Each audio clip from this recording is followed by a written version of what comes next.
เหมือนนี้น่าจะบ่มีไผ่มารบกวนเนาะเมื่อวานนี้อาจจะเพิ่นเห็นทีมเฮามาไลฟ์ครั้งแรกเนาะก็เลยให้ความสนใจและมาถามแอดไลน์พอสมควรนะเมื่อวานนี้เห็นให้บ่ค่อยมีสมาธิในการไลฟ์ปานใดมื้อนี้น่าจะไลฟ์แบบสบายๆเนาะมารุ่นเป็นน้ำกันว่ารอบ32ทีม WIG นะคะจากสปป.ลาวเฮาจะสามารถเอาชนะเพื่อผ่านเข้าสู่รอบ16ทีมสุดท้ายได้หรือบ่นะเจ้า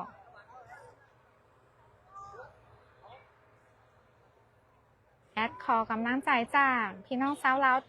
ทั่วประเทศนะเจ้าทั้งในประเทศและต่างประเทศเลย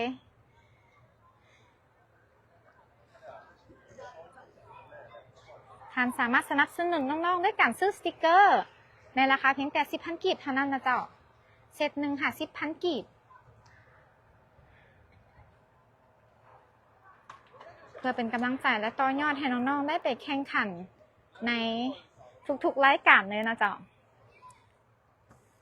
รวมถึงเสื้อผ้ากีฬางามๆเนาะเกรดเดี่ยวกับนักกีฬาเลยในราคาเพียง 250,000 กีบอาจจะตอบซ่าในนึงนะเจ้าเพราะว่าทีมงานเขาแมนได้มาร่วมรายการแข่งขันอยู่สปจีนเกือบหมดทุกคนเลยนะเจ้า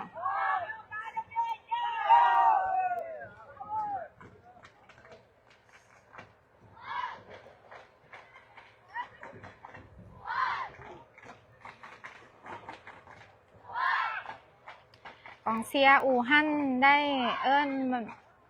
ได้ห้องเข้ามาว่าอู่ฮั่นเนาะเจ้า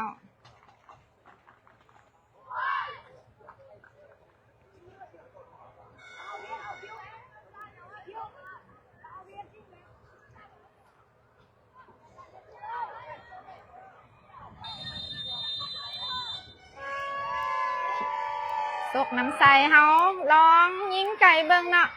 เข่ามือผู้รักษาประตูขอทดสอบให้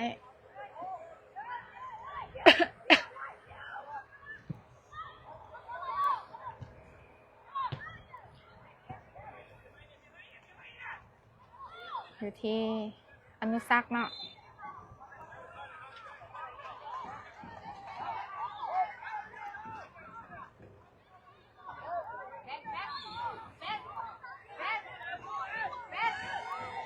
อยู่ที่แฟง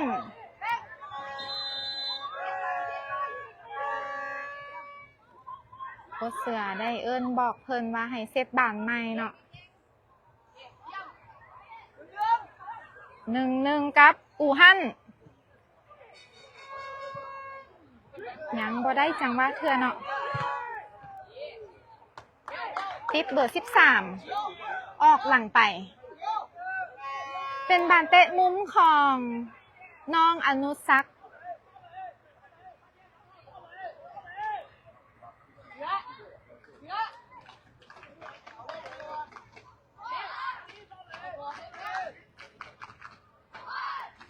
วิวทั้งหลังถือว่างามหลายนะเจ้าจะเป็น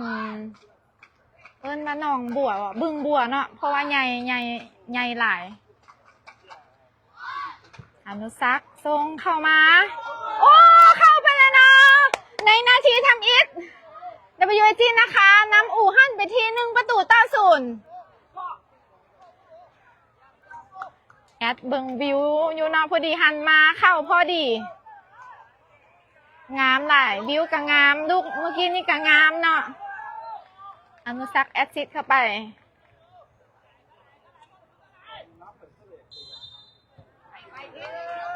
สายไฟยังบ่ทันได้ลงเธอเด้อเจ้าอยู่ที่อู่ฮั่น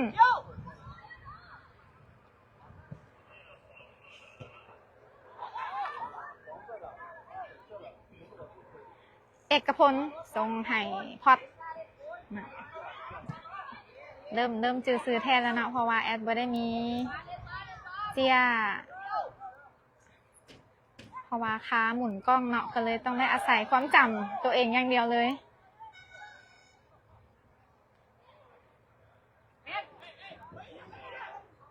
ปกติจะจือแต่ซื้อลิ่นของทุกคนเนาะวันนี้อาจจะพยายามเอิ้นเป็นซื้อแท้ให้ทุกคนได้ซื้อน้องๆเฮาหมดทุกคนมาเจ้าที่อู่ฮั่น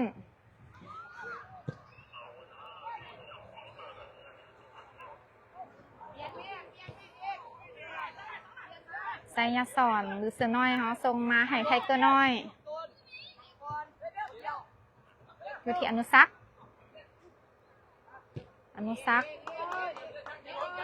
ส่งให้แฟงเอกพลอนุสักยังได้อยู่ยังติด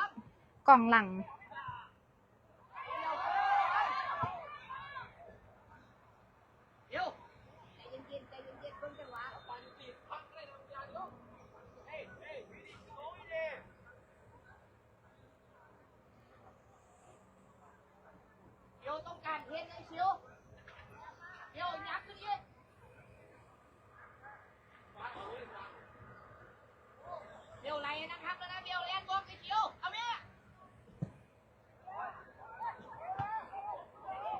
เบอร์27เนาะบ้านยังคุกคิกกันอยู่ที่แดนกลางแป้งเขาให้คำพูวงกับพื้นให้สุขสวรรค์ผู้หักษาประตูเขาเนาะแป้งเปลี่ยนม้าให้กับไทเกอร์น้อยแหนมหาไซยาสอนแต่ถืออู่ฮั่นสกัดออกไป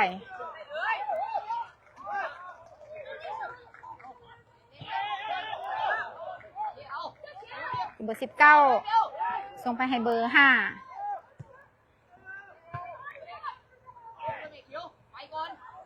ไซยาสอนส่งให้โซกน้ำใสยังบ่ผ่านไทเกอร์น้อยสกัดออกไปก่อนเนาะเบอร์10กับปั่นทีม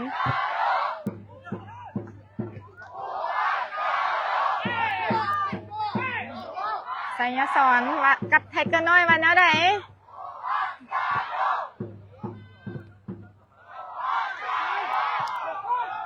อันตรายหลายลูกนี่เป็นบานออกไซด์ของอู่ฮั่นนะเจ้า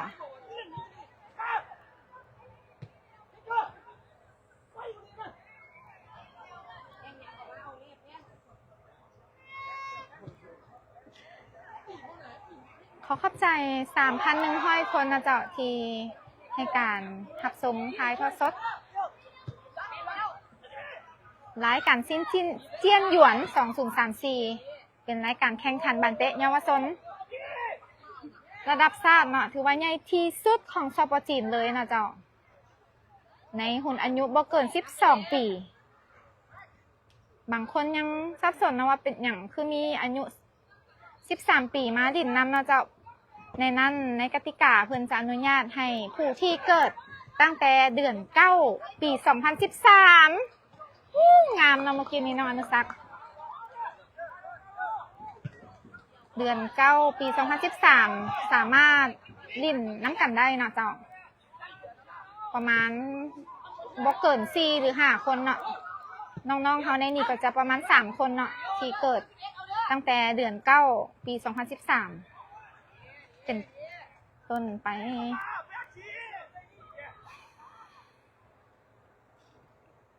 ตอนนี้สปป.ลาวเฮานำทีมอู่ฮั่นจากเจ้าภาพไป1-0ในนาทีทำอิฐนะเจ้าอู่ฮั่นพยายามสวนกลับมาโอ้กางเบิงกล่องเสียเพิ่นแมนคึกขึ้นขนาดเนาะมื้อนี้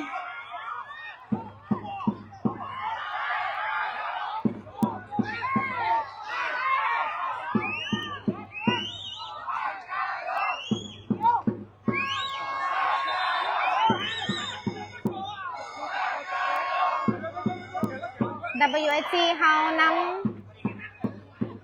อู่ฮั่นไป1-0เด้อ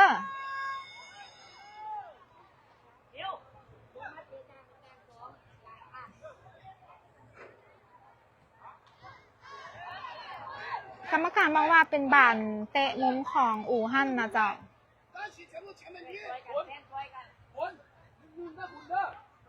โดยการเตะของเบอร์9ส่งเข้าไป ยังติดน้องเอกพลเฮาเนาะเอกพลส่วนกลับไว้ส่งให้ส่งน้ำใสยังบ่ผ่านกองหลังเนาะทางข้างสนามเพิ่นจะห้องเข้ามาเนาะว่าอู่ฮั่นใจอยู่เนาะเจ้าแปลว่าอู่ฮั่นสู้ๆเนาะทางเฮาก็แอดขอเสียงเชียร์จากผู้ชมทางบ้านเนาะว่า WIG นะคะสู้ๆอนุสัก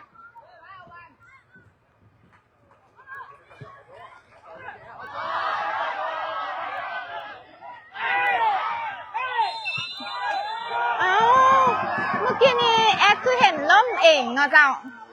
บ่มีไผเลย เป็นบานเฝ้ากรรมการปอเป็นบานเฝ้าของ WIG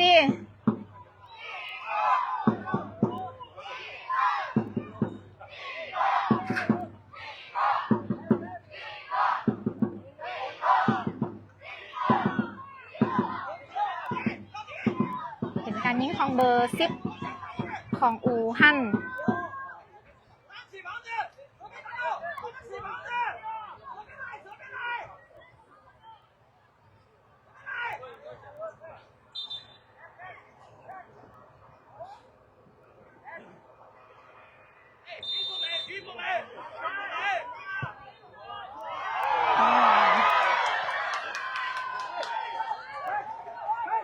ทางเวทีถือว่ารุ่นเต็มทีเลยเนาะ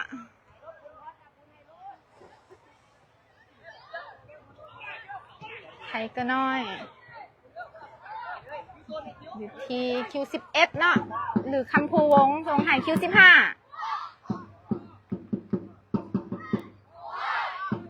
โอ้มีถึกดึงมาเนาะขอโทษหลายๆเจ้าขอบใจเนาะสำหรับคอมเมนต์เนาะเพิ่นเห็นเนาะว่ามีการดึงกันหน่อยนึงเนาะ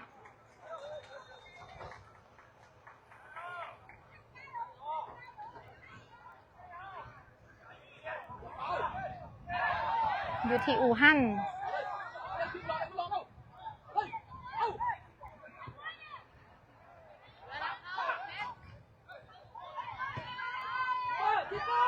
กรรมการบ่แม่นเนาะขอโทษขออภัยอู่ฮั่นนี่ถือว่าพยายามบุกเนาะเพราะว่าถึกเขานำไปแล้ว1-0อนุสักให้กับแป้งบุกขึ้นมายิงวิ่งซ้ำงามหลายฮะเป็นบานอีกอย่างอีกแล้วโอ้ยกรรมการบอกว่าเป็นบานออฟไซด์ส่ง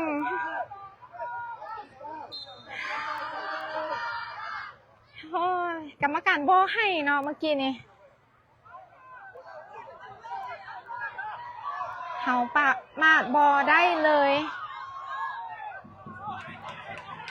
อันใดก็เกิดขึ้นได้เนาะเจ้า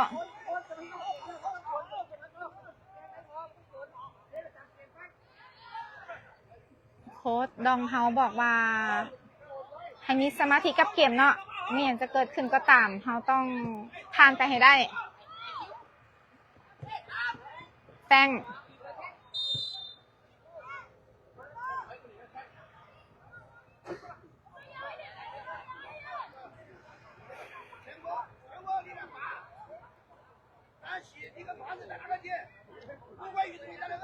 ตอนนี้ยังอยู่ที่1-0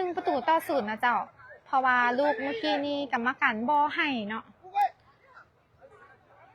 ถ้าได้มันงามหลายเนาะเมื่อกี้นี้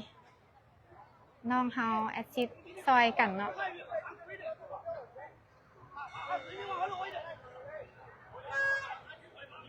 อยู่ที่เบอร์9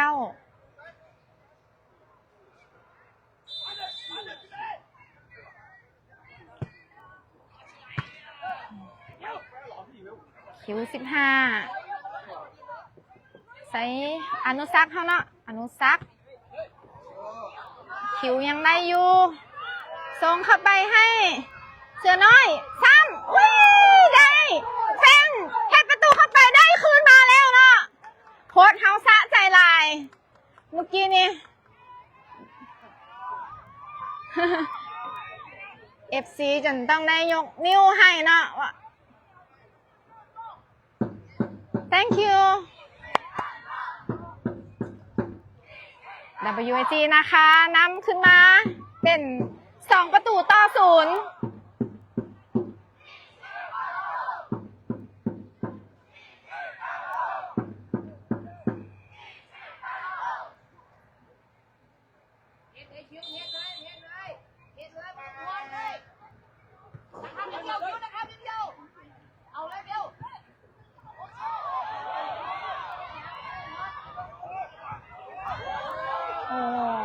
เก่งหลายสุขสวรรค์เนาะหรือผู้รักษาประตูเฮา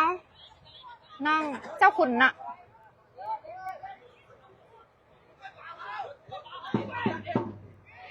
เอกพล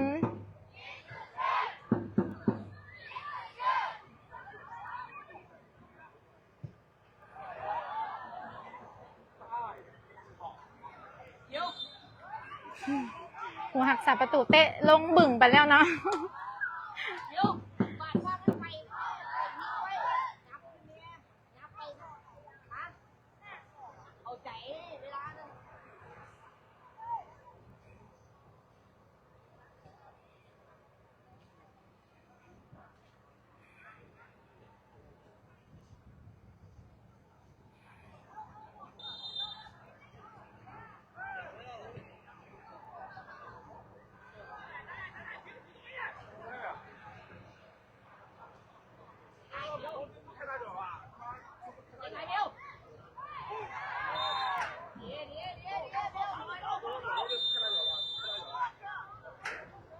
กรรมการให้พักดื่มน้ำนะเจ้า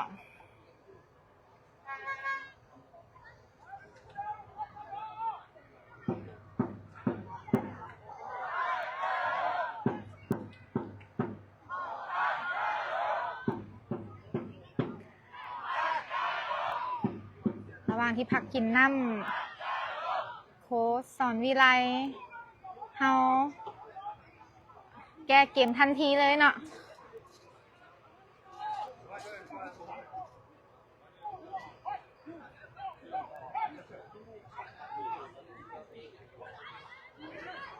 แอดหาบ่มีบอลนั่งเนาะเฮ็ดจังได๋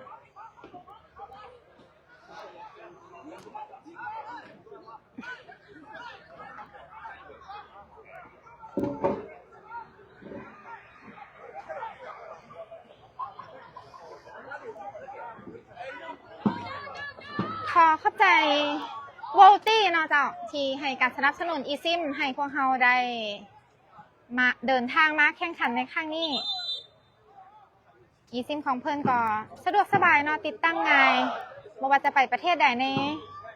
ทั่วโลกนี่เนาะในโลกนี้มันถือว่าใช้อินเทอร์เน็ตของเพื่อน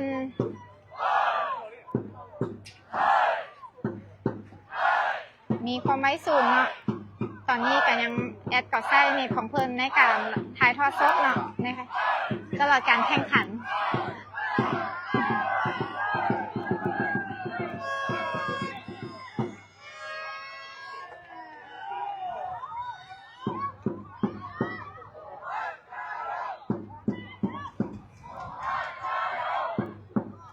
ตอนนี้WIGนะคะน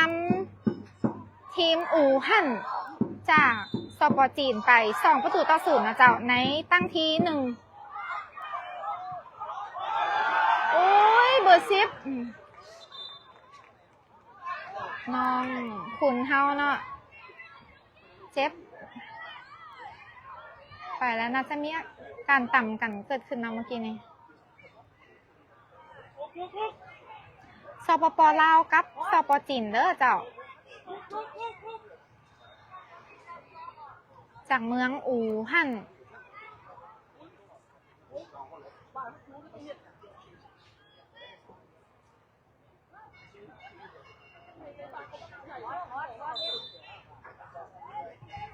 ผู้ปักสกอร์เพิ่นไปประสานงานทั้งลุมนะเจ้าแอดเองก็บ่สะดวกเทื่อเนาะเพราะว่าหมุนกล้องอยู่เนาะแล้วก็พากไปน้ำเมื่อกี้นี่อยู่หน้าโกนแล้วเนาะแต่ว่ายังบ่ได้จังหวะเทื่ออยู่ที่อนุสักษ์เอกพลเฮาได้บอคิว5คิว15คิวเฮามี3คิวเลยเนาะในทับนะคะโอ้อันตรายหลายเบอร์14โอเคยังบอพันไทเกอร์น้อย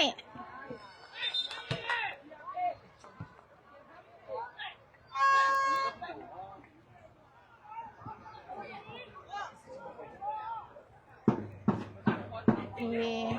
คำพูวงที่อนุสักษ์ทรงให้แฟงกลับมาที่อนุสักษ์แฟงเปลี่ยนให้ไทยเนาะเปลี่ยนให้คิว15คิว11คอยเกินไปเนาะเจ้า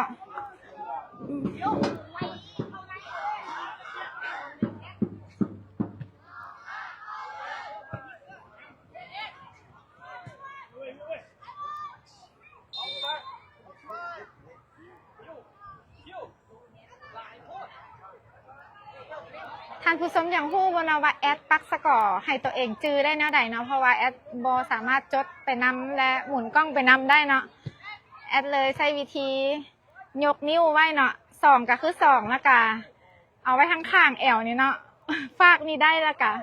0นี่มันกำปั้นไว้เนาะตอนนี้แมนทับนะคะเฮานำไป2-0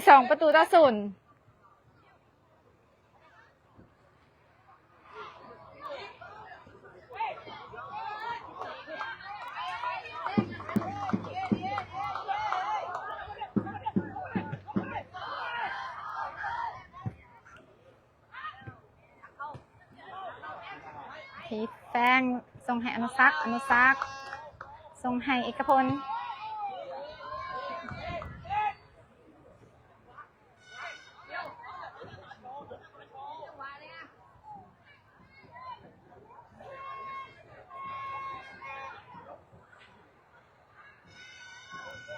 อนุสักษ์ส่งให้แฟงคืนให้ไทเกอร์น้อยยังบ่ผ่านเบอร์14ส่งให้เบอร์27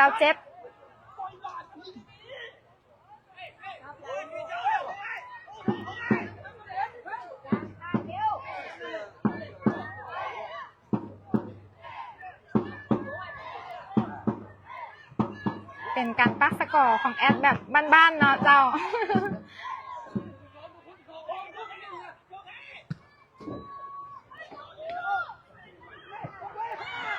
คิว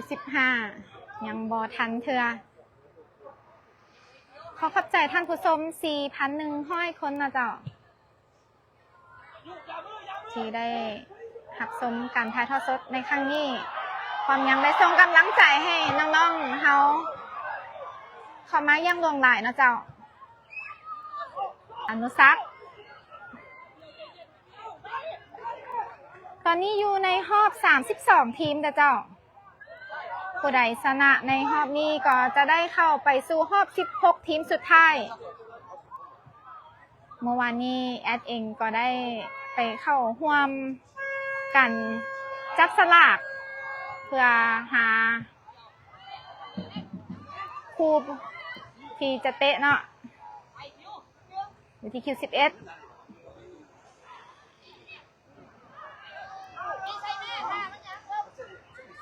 คิว11เฮาว่าแนวใดเนาะ ทรงให้อนุสักษ์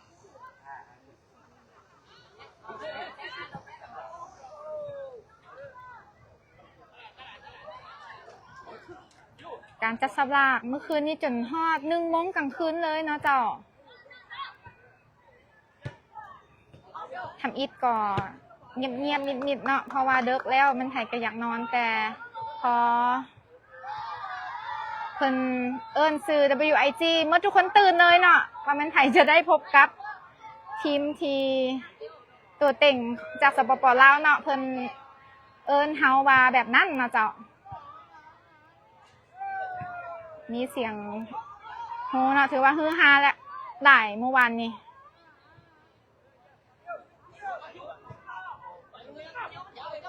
วิธีคิว11หาซองวางเนาะยังบ่พัน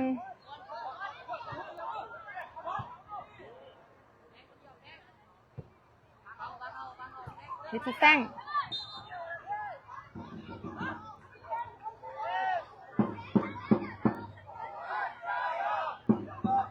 ตอนนี้ WIG นะคะจากสปป.ลาวเฮานำทีมอู่ฮั่นจากสปป.จีนไปที่2-0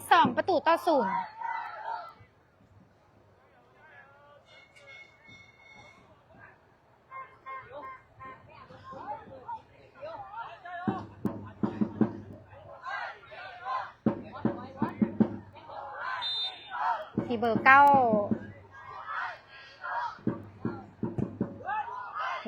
ส่งเข้าไปยังติดพอดนะ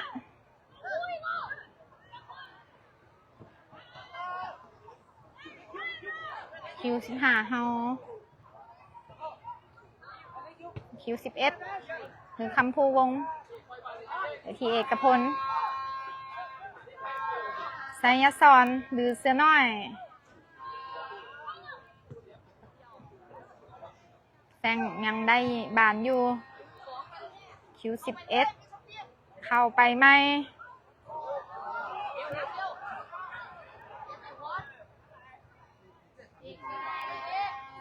เอกพลน้องๆเฮากำลังหาจังหวะเพื่อจะจบสกอร์อยู่เนาะเจ้า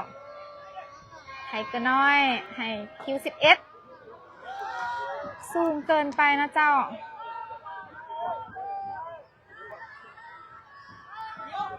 อู่ฮั่นจะได้เปลี่ยนโตเอาเบอร์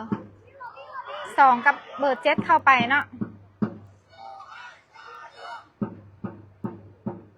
7-2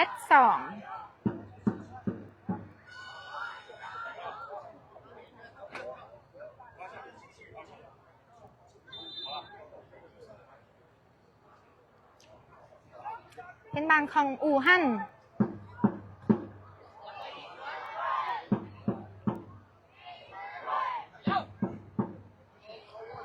ที่เสือน้อยส่งให้คิว11โอ้ยคิว15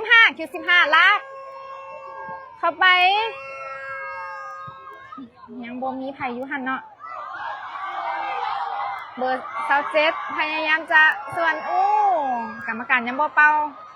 ยังเป็นบางของอู่ฮั่นอยู่กลับมาใหม่ให้เบอร์27ส่งเข้ามาให้เบอร์9ยังบ่ได้เธอเนาะ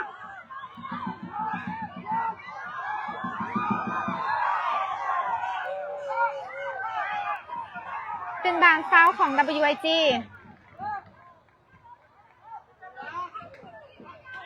เจ้าบิวทั้งหลังคือว่างามหลายเลยนะเจ้า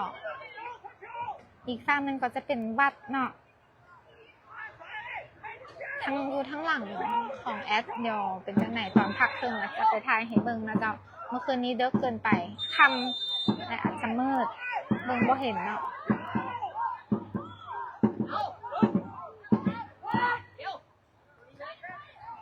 ที่อู่ฮั่น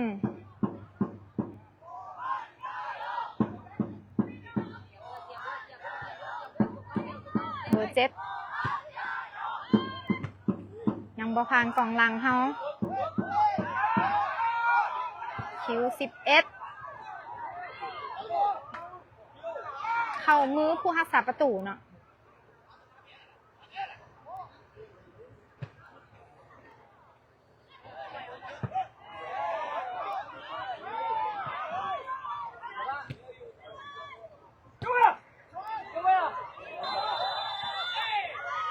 เป็นบ้านออฟไซด์เนาะเจ้าของอู่ฮั่นมื้อนี้คนก็เข้ามาเบิ่งหลายคนเก่าเนาะเจ้าบ่ว่าจะอยู่ข้างสนามเองและอยู่ถ่ายทอดสดในสปจีนเองเนาะเจ้าทุกครั้งหลังจากถ่ายทอดสดแล้วเพิ่นจะมาแจ้งจำนวนคนที่เข้ามาเบิ่งทั้งหมดเนาะให้แอดได้ฮู้ไปนำเนาะถือว่าเป็นสิ่งที่ภาคภูมิใจเนาะเจ้าและประทับใจที่ว่าเฮาแข่งเทื่อใดและแม่นจะมีผู้ชมจากสปอร์ตจีนเองเข้ามาเบิ่งหลายเนาะเพราะว่าเฮาเองนี่เป็นทีมที่มีชื่อเสียงเนาะในบ้านเตะเยาวชนอยู่สปอร์ตจีนเลย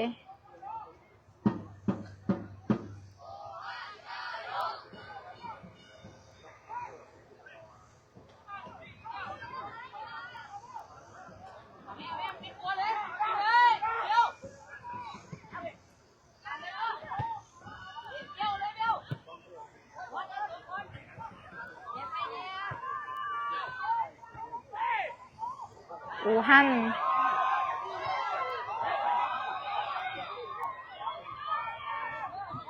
กองเชียร์มันรุ่นขนาดเลยเนาะอยู่ข้างสนามเบอร์14ได้บานมาอีกแล้ว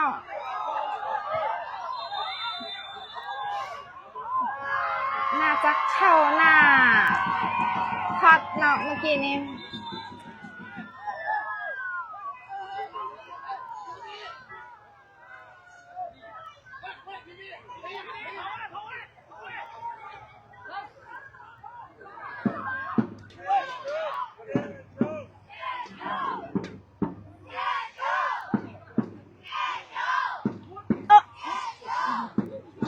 ขอโทษ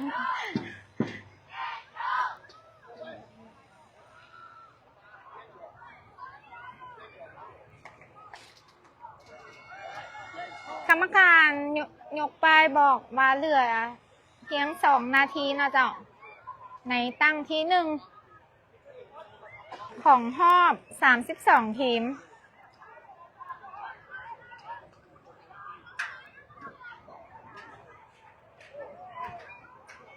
ระหว่างนี้เฮามาเบิ่งวิวเนาะถ้าอยู่ทางหลังเฮาจะเป็นบึงบัวเนาะบึงดอกบัวใหญ่เลยเนาะ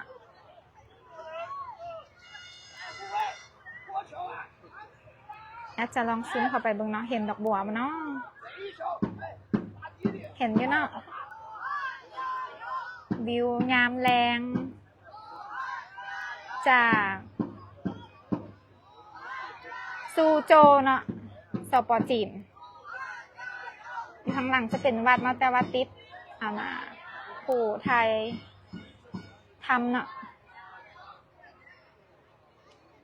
ตอนนี้ WG เฮาน้ำไป2-0นะเจ้ายังบ่ทันได้เริ่มเทเดอร์เพราะว่าตอนนี้มันทางในกับมันก็เกี่ยมกันอยู่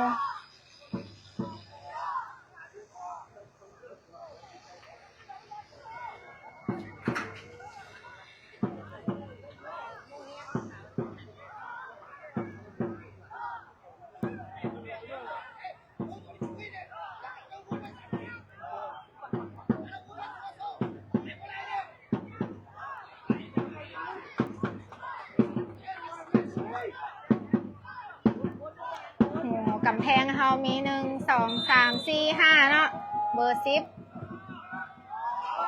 โอ้งามหลายน้องเจ้าขุนเฮา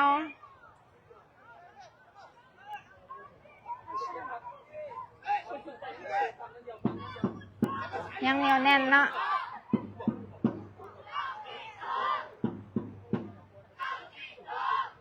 เป็นบ้านเตะมุมของอู่ฮั่น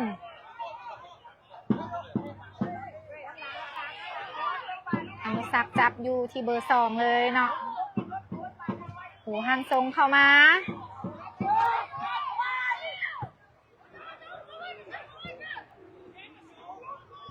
ออกห่างไปเนาะเจ้าเวลาใกล้จะหมดแล้ว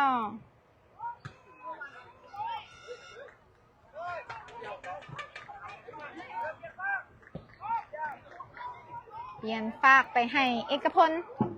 หรือน้องเอกปูหันเอ้าใครแน่ยังบอกฟ้าวเธอเนาะล้มเองหมดเวลาในตั้งทีหนึ่ง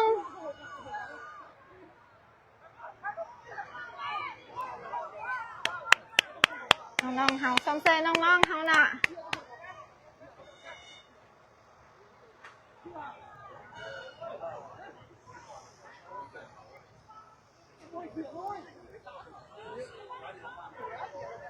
ถึงเฮาจะนำไป2-0แต่ก็ยังประมาทบ่ได้เทื่อเนาะเจ้า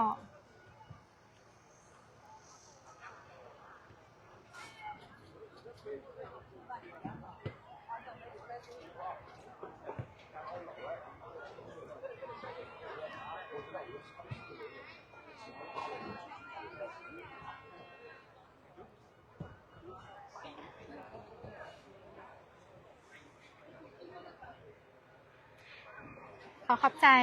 ท่านผู้ชม 4,000 คนนะเจ้า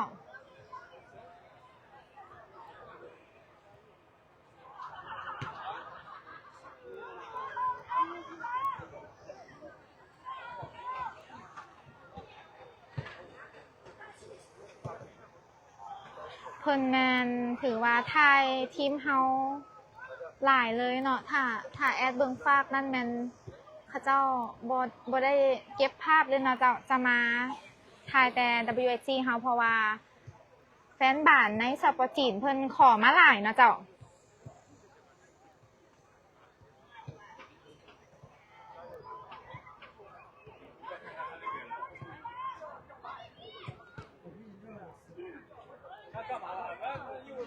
ขอขอบใจมิสเตอร์บ๊อบแฮนสัน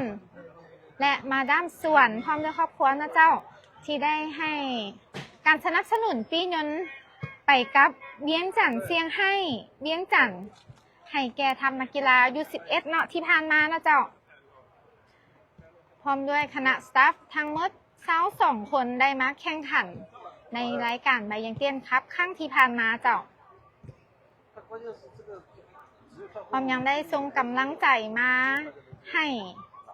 ทางทีมงานอยู่เรื่อยๆนะเจ้าเพิ่นเดินทางมาจากโปรตุเกสเลยนะเจ้าหรือโปรตุเกส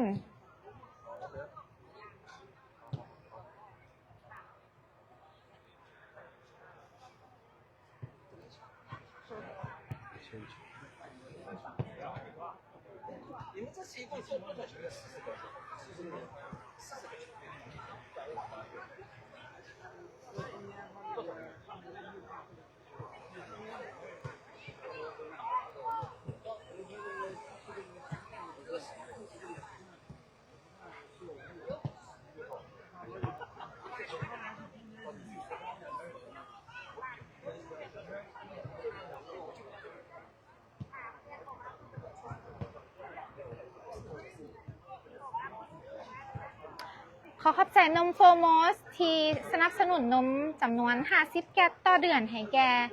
สโมสรของพวกเฮานะเจ้าให้น้องๆได้ดื่มหลังจากซ่อมแล้ว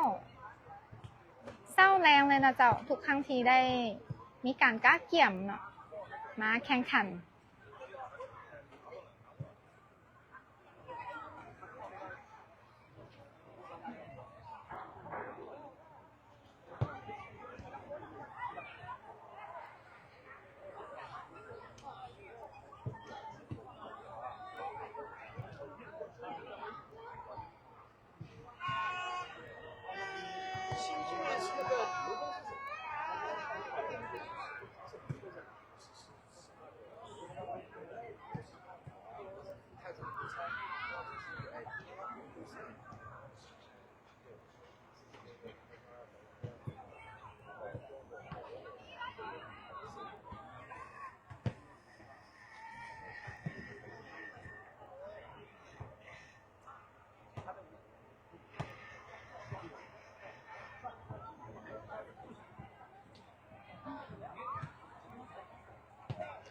ำลังเตะอยู่นะเจ้า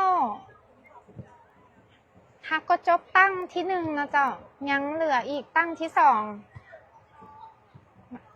แอดฝากผู้ชมทางบ้านส่งแฮงเสียงแฮงใจมาให้น้องๆเฮาหลายๆเด้อเพื่อเป็นกำลังใจให้ทัพนาคาของพวกเฮาเนาะ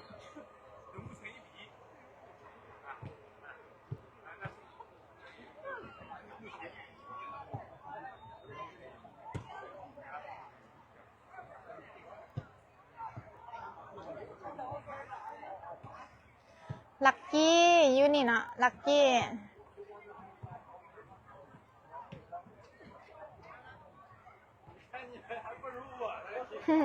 ผู้นี้ผู้ที่เพิ่นเป็นผู้ประสานงานนี่ก็เป็น FC ลักกี้เนาะนี่ติดตามตลอดนะเพิ่นแพงกัน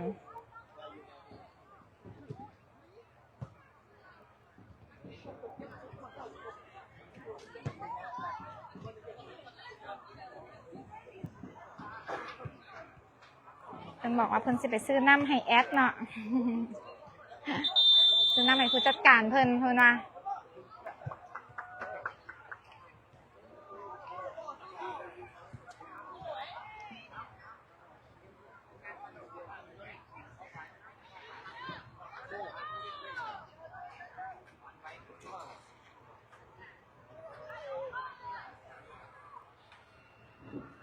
คุณมื้อนี้ถือว่าโซฟอร์มได้ดีนะเจ้าน้องสุขสวรรค์แก้วพิลาเฮา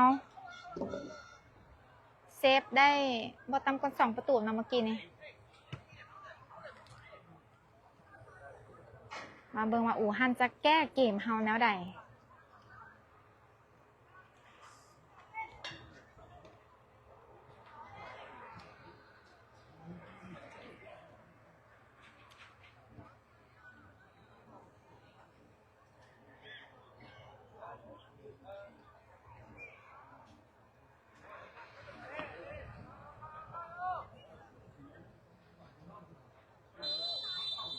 การแข่งขันในตั้งที่สองได้เริ่มขึ้นแล้วนะเจ้าในรอบ32ทีมแป้งยังบ่ผ่านกองหลังเนาะเอกพลส่งให้ส่งนำไซที่อนุสักษ์แป้งหาจังหวะโอ้ถือผู้รักษาประตูปัดออกไปเนาะเมื่อกี้นี่ยังบ่มีไผมาซ้ำเถื่อ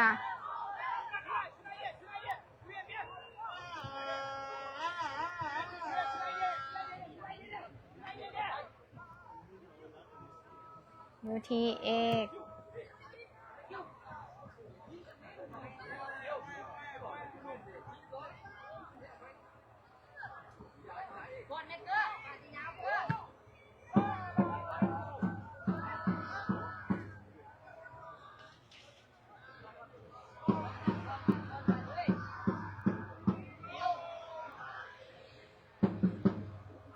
ขอขอบใจทุกๆกำลังใจจากผู้ชมทางบ้านเด้อที่ให้การรับชมทั้งในประเทศและต่างประเทศเลยนะเจ้าสกอร์ตอนนี้ WIG นะคะเฮานำอู่ฮั่นไปที่2ประตูต่อ0นะเจ้า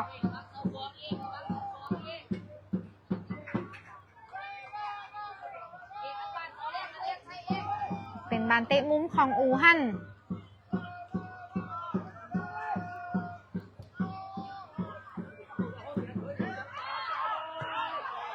โอ้ยเข้าไปแล้วนะเมื่อกี้นี่ส่งเสียเพิ่นส่งเสียงดังเข้ามาเลยนะเมื่อกี้นี่เป็นประตูของอู่ฮั่นนำสปป.ลาวเฮามาเป็น1ประตูต่อ2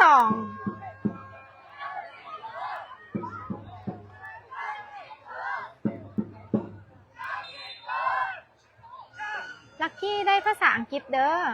คุณน่ะครูประสานงานเพิ่นได้ภาษาอังกฤษเนาะเพิ่นก็เลยลงกันได้เอกพลยังบ่ฟาวยังได้บานอยู่ส่งให้แฟงออกหลังไปเนาะ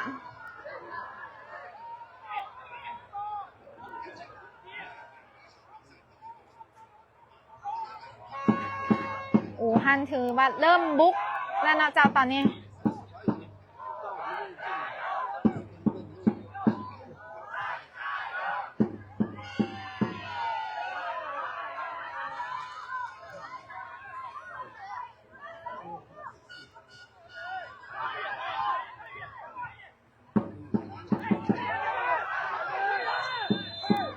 เบอร์ซิปต่ำกันกับน้อง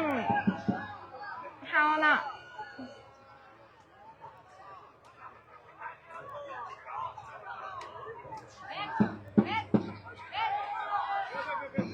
ทำกับคิว11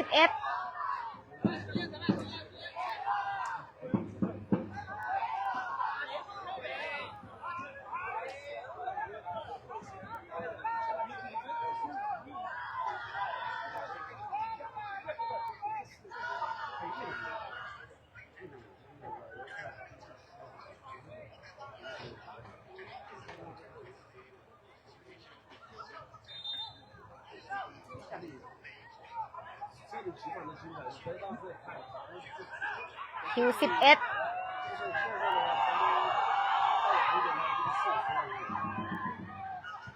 แป้งเข้ามือผู้รักษาประตู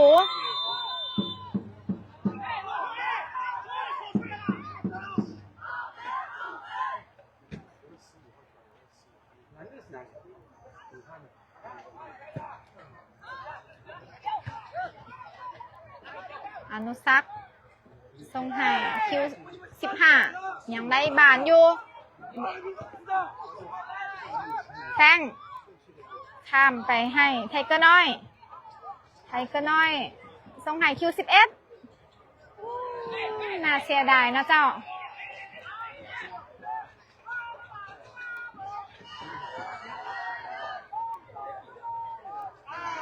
กองเสียค่ะเจ้าถือว่าส่งเสียงเสียอย่างต่อเนื่องนะเจ้า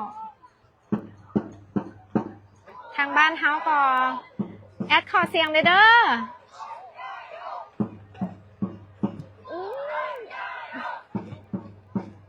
อีกทีแป้งอันตรายหลายเนาะถือว่าบุกอยู่หลายครั้งเลยเนาะของอู่ฮั่น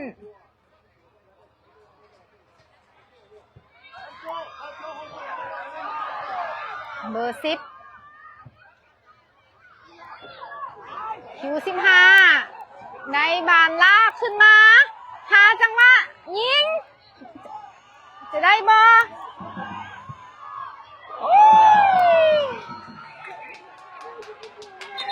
เอาไม่เนาะเฮาบ่เป็นอย่าง WG เปลี่ยนเอาน้องสายสอนหรือเสือน้อยเข้ามาเอาอัปเปาเบอร์14ลงไปแทนเนาะ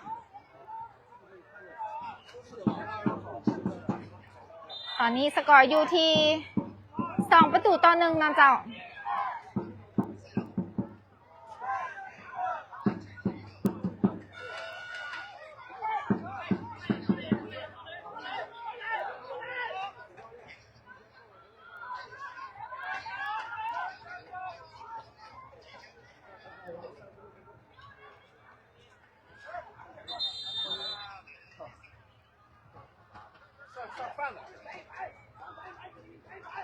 สกอร์ตอนนี้แมนอยู่ที่2-1เจ้า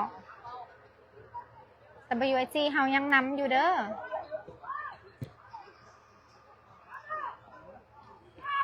ดึงน้องอนุสักเนาะเป็นบานฟาวเบอร์14บอหันมาเบิงงูเลยน้องเมื่อกี้นี่อะเปาว่าจังใดเนาะอะเปายังได้อยู่อะเปาโอ้ยยังโมฟาวโคตรเท่าจนห้องใส่กรรมการเนาะ มื่อกี้นี่ควรจะเป็นบานเฝ้านะพออยู่ในเขตโทษแต่กรรมการยังบ่เป่า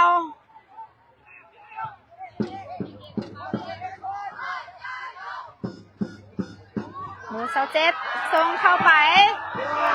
ไทยแดงไทยก็น้อยส่วนคืนมาเนาะ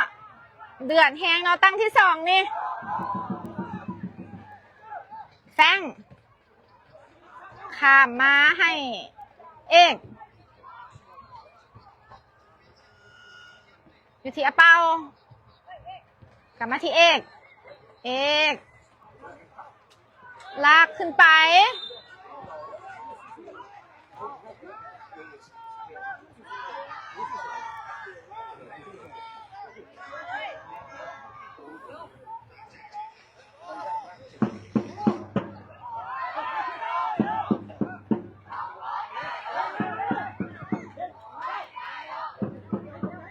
คิว15ยังโบฟาวอีกเอาอาเปาได้บานผ่านเข้าไปอนุสักยังโบมีจังหวะแซงส่งให้คิว11ยังโบผ่านกองหลังของอูฮั่น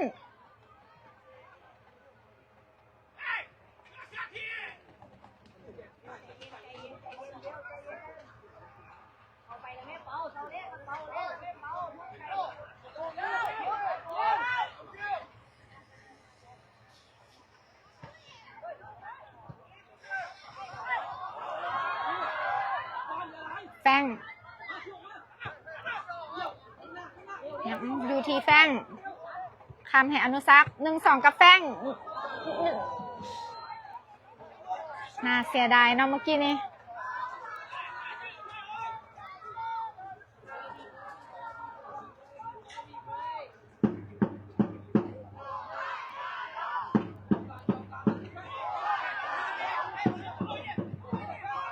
แอดคอแหงเสียแหงใจจัง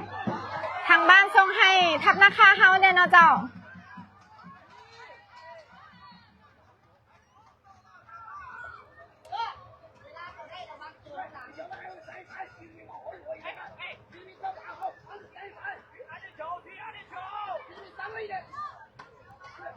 อยู่ที่พอด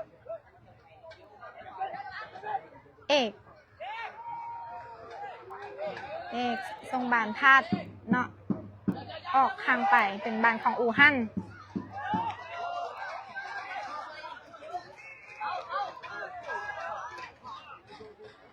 ตังนี้อูฮั่นบุกนักเลยนะเจ้า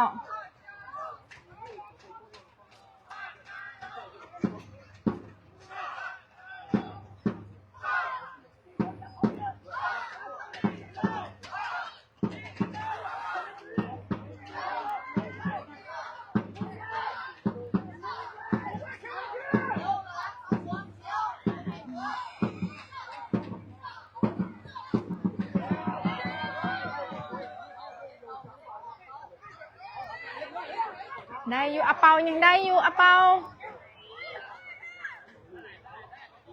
ออกทางไปเนาะเป็นบานย้อนของ WIG อาเปายังได้อยู่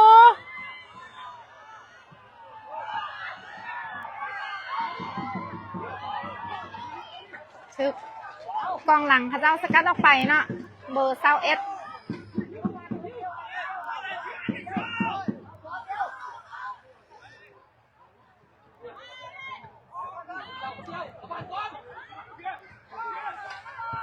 ไทเกอร์น้อย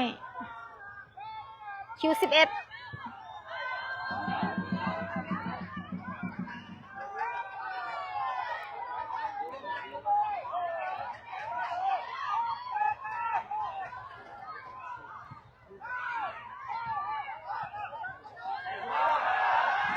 บานอยู่ที่อูฮั่น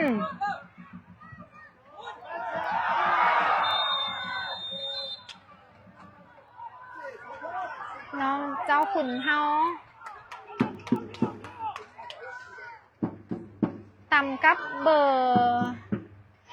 อย่างเนาะเมื่อกี้นี้บ่เห็นของอูฮั่นเนาะ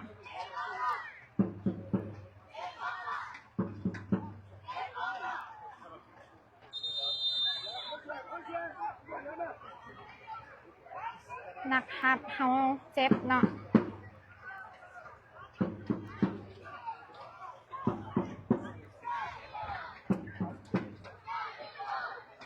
กรรมการเลยพักให้กินน้ำ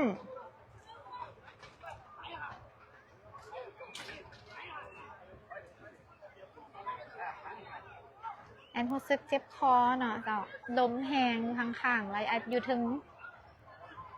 อยู่บอนสูงนะเจ้า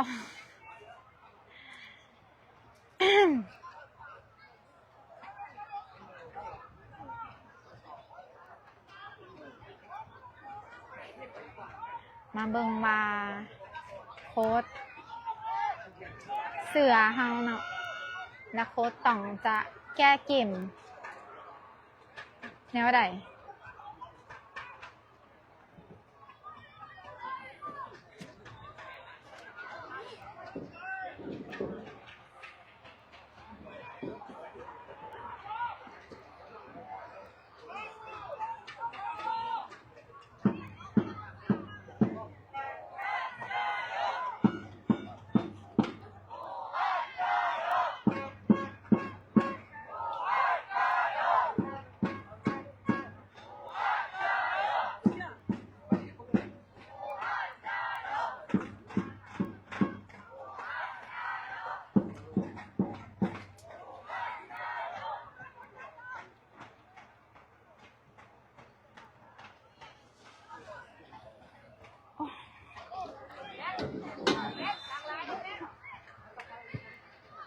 แรงทรงยาวขึ้นมา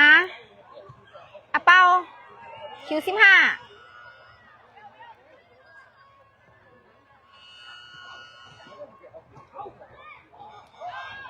คิว15ยังได้อยู่ทรงให้อนุสักมาทีน้องเอกทรงเข้าไปอะเป้า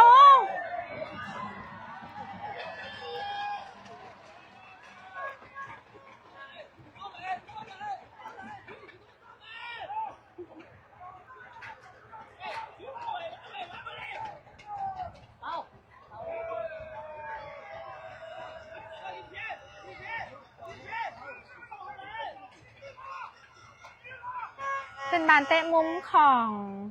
น้องอนุสักเจ้าผู้รักษาประตูเขามีคนเดียวเด้ออนุสักทรงเข้ามา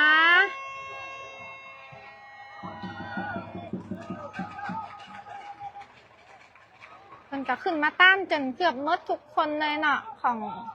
ทีมอู่ฮั่น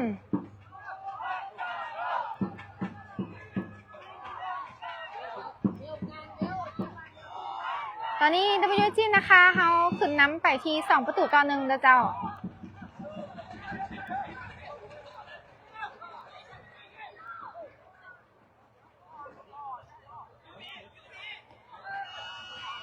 อะเปาส่งให้เอกทันบทันเนาะเป็นบานของอู่ฮั่น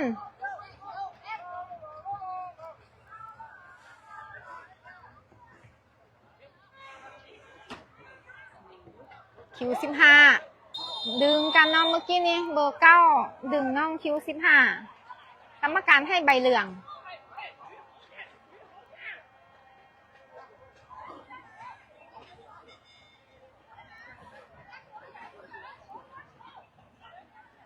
บนแน่ใจว่าเหลือจักนาทีนะเดี๋ยวแอดจะลองเอิ้นถามให้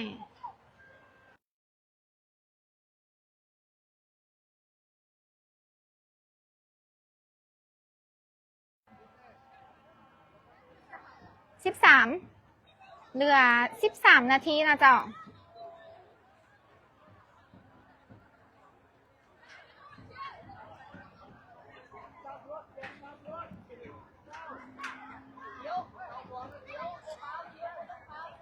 กองหลังเขาบอกให้น้องๆเขาเกี่ยมซ้ำเบิ่งคนเขาเจ้าลงไปจนเบิดเนาะผู้รักษาประตูปัดออกมาได้เอาไหม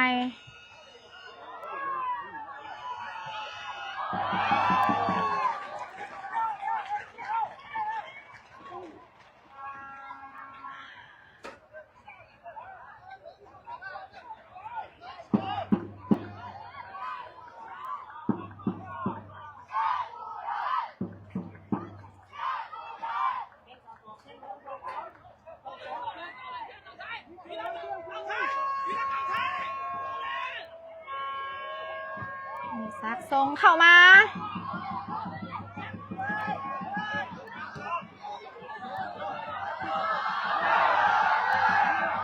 ยังบอฟาวเนาะ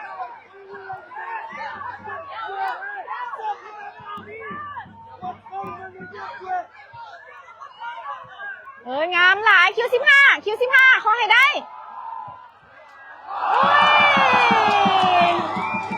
เบอร์5มาซอยกันเอาไว้เนาะกันมากันฟังนั่นเพิ่นโค้ดเนาะโค้ดเพิ่นมาบ่พอใจกรรมการเนาะ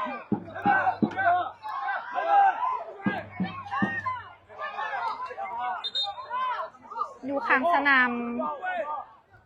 มีความวุ่นวายหน่อยนึงนะเจ้า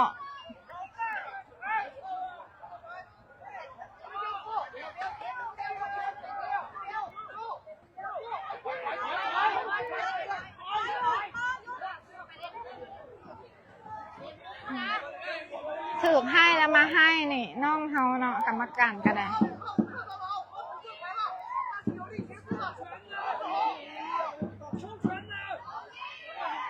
เป็นบานเตะมุมของ WIG มาลุ้นกันไหมในลูกนี้เนาะอนุสักส่งเข้ามานี่แซงยังโอ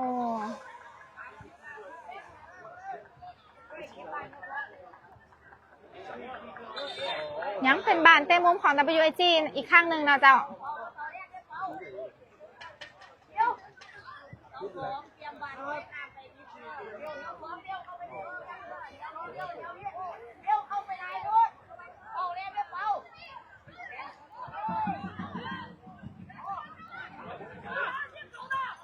แป้ง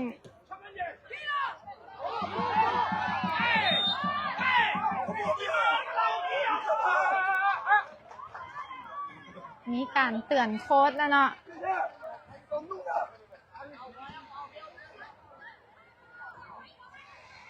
โค้ดอู่ฮั่นบ่พอใจนะเจ้า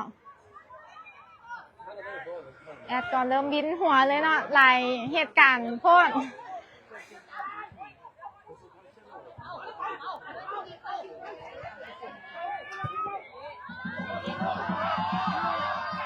ทีเบอร์9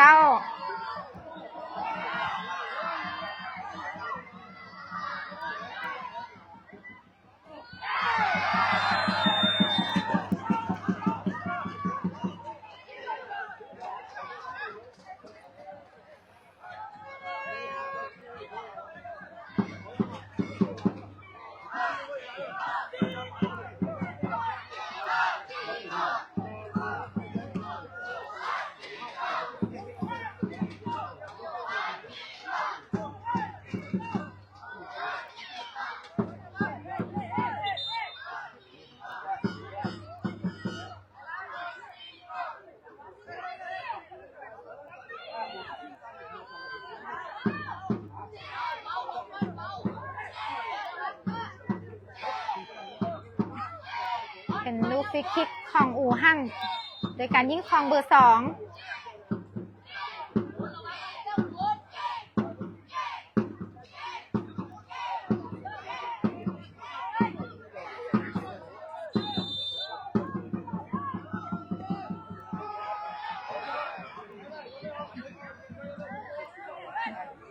แป้งส่วนขึ้นมาทรงไว้นะให้กับคิว15จังหวะเจ็บผู้รักษาประตูเดือดลายเนาะกองเสียก่อรุ่นแท่รุ่นมา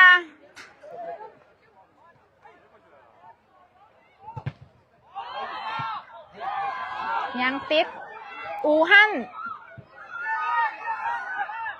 มาที่แดนกลาง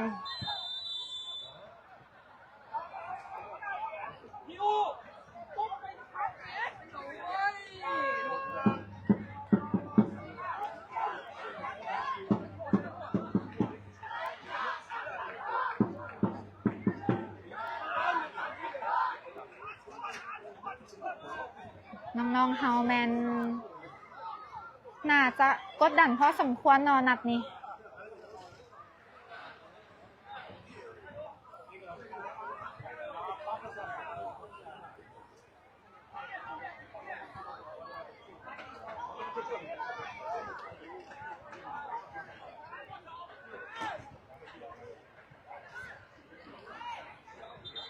สกอร์ตอนนี้ WIG นะคะเฮานำอู่ฮั่นไปที่2-1เจ้า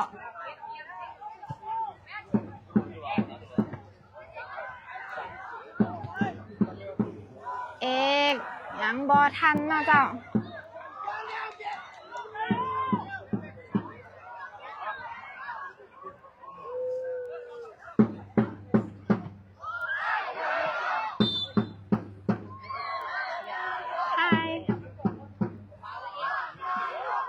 เริ่มมีคนเข้ามาเบิ่งหลายแล้วเนาะ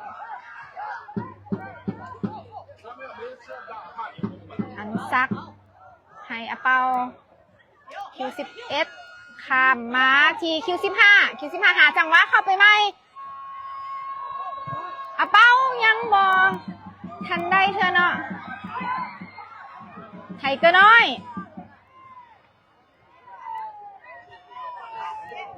แฟงอนุซักมาทีเอกวานแนวใดเอกให้กับอเปาเบอร์14ติดเบอร์14อู่ฮั่นส่วนกลับมา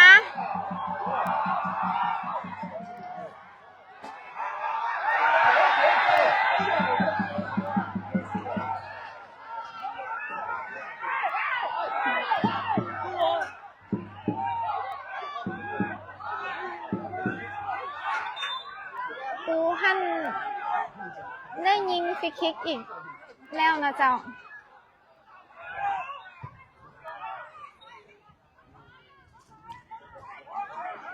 เหลือจากนาทีเนาะแอดขอเช็คแป๊บนึงนะเจ้า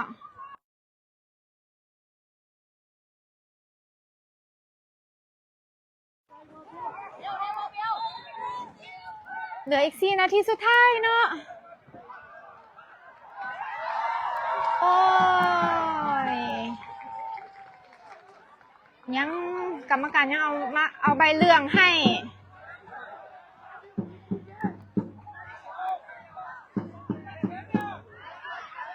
ทับนาคาเขาอีกโอ้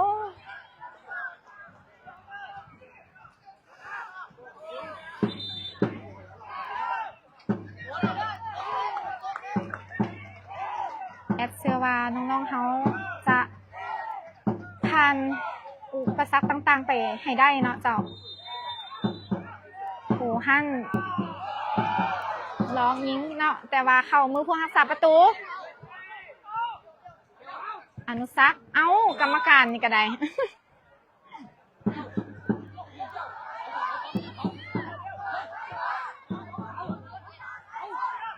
ลืมบอกให้น้องเตะแฮงก่อนนั้นนิดนึงเนาะQ15กลับมาที่น้องอนุซักQ15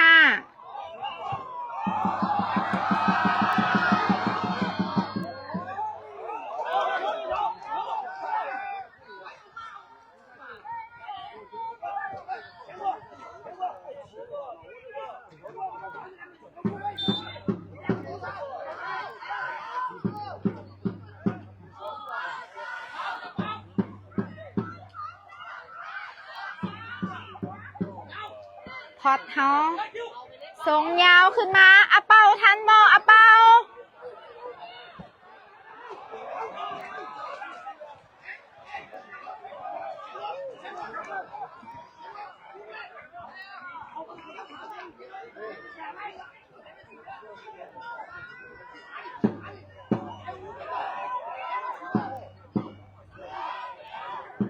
เป็นบานของอู่ฮั่น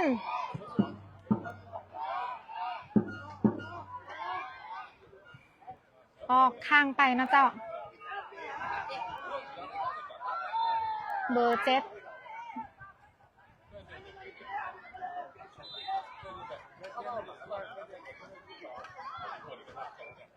แป้ง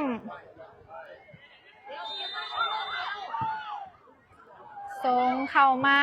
ให้คิว15ยังได้อยู่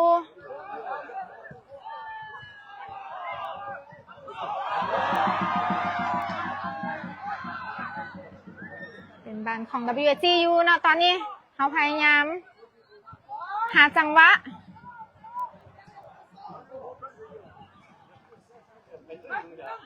แฟงเข้ามือผู้หักษาประตูถึกปัดออกไปได้เนาะ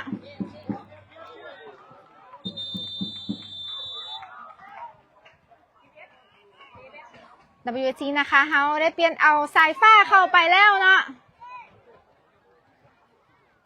สปีดเขา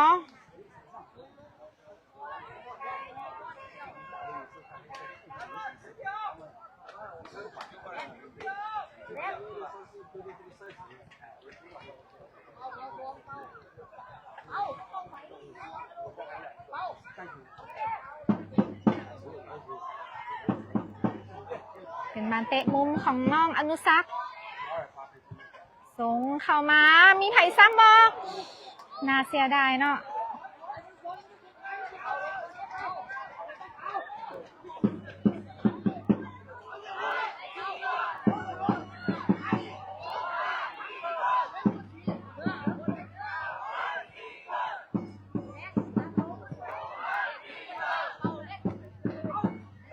ส่วนกลับไว้เนาะอะเปา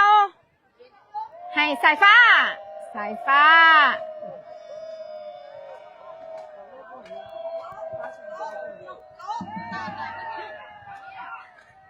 กรรมการต่อเวลาอีก3 นาที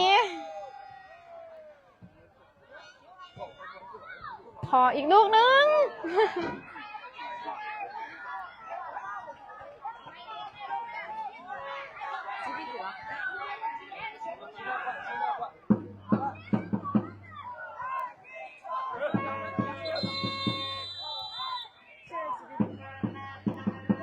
อูฮั่นเปลี่ยนโตเอาเบอร์23เข้าไปเอาเบอร์21เข้ามา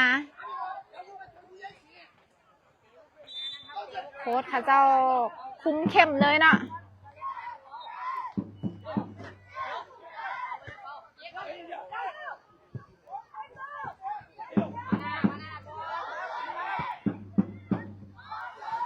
ส่งให้อะเปา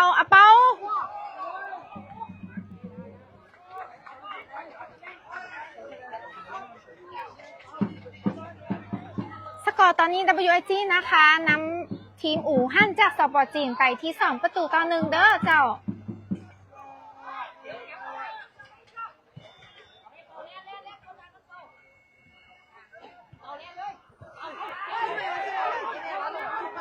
อะเปา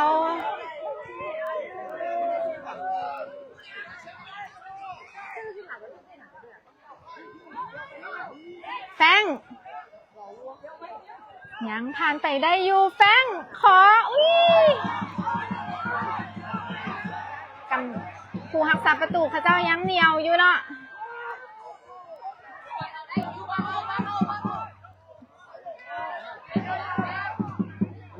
แฟงคิดหลังมาให้อะเป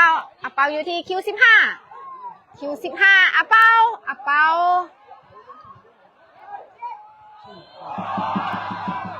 ที่อะเปาได้จังหวะน่าเสียดายต่างไฟต่างกดดันเนาะอู่ฮั่นก็จะพยายามเฮ็ดประตูหรือจบสกอร์ทางเฮาก็พยายามจะให้ได้อีกประตู1เนาะเพื่อจะหนีห่างจากอู่ฮั่น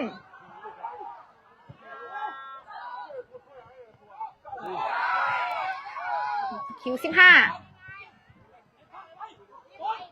อนุสักษ์รุนแหงเนาะนาทีนี้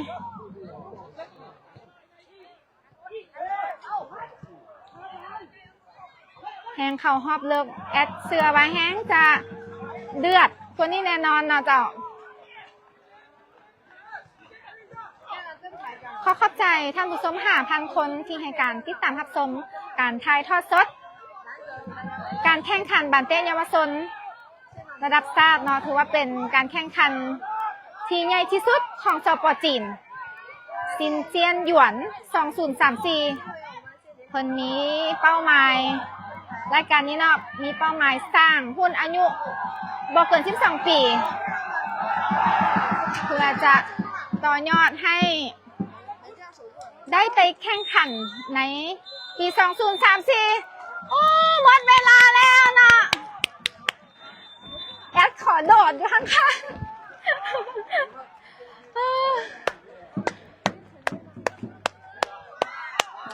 หมดเวลาในรอบ32 ทีม WIG นะคะ ตัวแทนจากสปป.ลาวเอาชนะทีมแข่งอีกทีมหนึ่งเลยเนาะของอู่ฮั่นจากสปป.จีนไปที่2-1เป็นเกมที่สูสีและดุเดือดหลายเนาะเจ้า